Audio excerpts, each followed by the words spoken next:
तो मेरा नाम है हैप्पी। आप सभी देख रहे हैं हैप्पी सुगेवाले का ऑफिशियल यूट्यूब चैनल। तो आज हम लेकर आए हैं जेनी और स्टीफन की प्रेम दास्तान कहानी। इसमें मैंने हिंदी या पंजाबी नाम क्यों नहीं जोड़ा, उसके पीछे एक बहुत बड़ा रीजन है। क्योंकि मेरे रिश्तेदार बहुत आगे तक की सोचते हैं, बहुत आगे की तुम नहीं समझ सकते। तो बिना किसी देरी के शुरू करते हैं। तो स्टीफन जो एक वर्कशॉप में काम करता था जहां पे कार रिपेयर होती है, और भी चीजें रिपेयर होती हैं, वो जान के तुम लोग क्या करोगे। चलो जेनी की बात करते हैं। जेनी जो कि सामने कॉलेज था, हाँ वर्कशॉप के सामने कॉलेज भी था जिसमें वो पढ़ने जाती थी। अब वो बीए कर रही है, क्लासिंग कर रही है, कुछ भी कर रही है। उसे जानकर और इसे इग्नोर कर कर कहानी पे फोकस करते हैं, कहानी पे। तो जो जेनी है वो स्टीफन को लाइक नहीं करती थी पहले के टाइम पे, क्योंकि स्टीफन ने उसको रोज देखता था।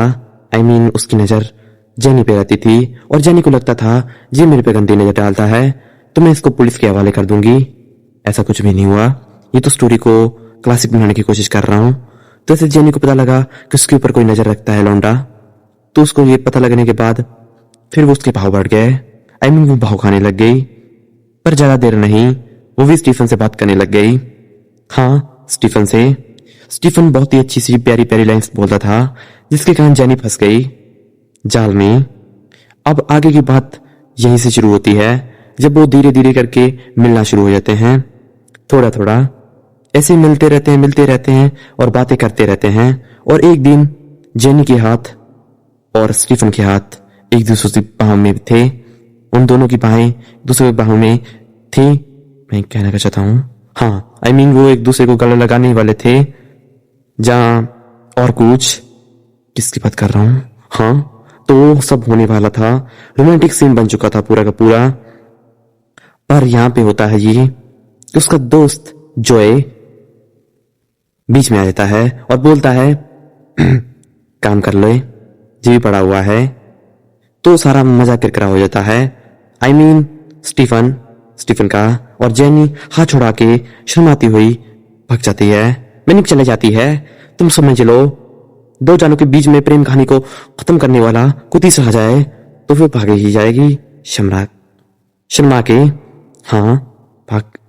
शर्मा के भाग जाएगी। तो चलो उसके बाद स्टीफन का मजा किरकिरा करने के लिए तो जॉय की तरफ देख रहा था। उसको बहुत गुस्सा आ रहा था जॉय के ऊपर, पर कर भी क्या सकता था।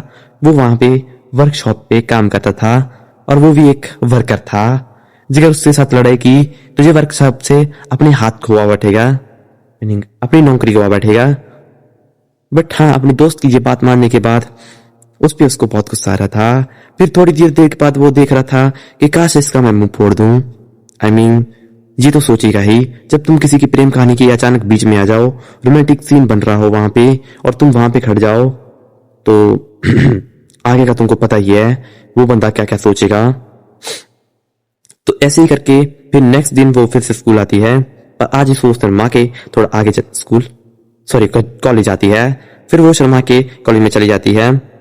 तो स्टीफन भी उसको शर्माते हुए देखता है, क्यों शर्मा रही है, ये पूछने के लिए। फिर वो आगे बढ़ता है और कहता है कि क्यों शर्मा रहे हो, कोई बात नहीं, कल की बात बीत गई, चलो आज की बात शुरू करते हैं। इन दोनों के बीच बहुत ही रोमांटिक बातें चल रही थी, इतनी रोमांटिक कि मैं बता नहीं सकता, इतनी ज्यादा कि मैं बता नहीं सकता, नहीं तो वो वाद हो जाएगा। हाँ तो दोनों की रोमांटिक बातें चली ही रही थी। तो फिर से जॉय आवाज मारता है ये कहते हुए कि काम कर ले पहले, बाद में कर लियो अपना बाबू सोना। बहुत जोर से बोलता है। तो स्टीफन उसकी तरफ आ जाता है और फिर से एक बार मजा दोबारा किरकिरा हो जाता है। मैं क्या बोलूं, चलो इसी बात के लिए लाइक कर दो, चैनल को कर दो सब्सक्राइब। हम मिलेंगे इसके पार्ट 2 में। Thanks for watching.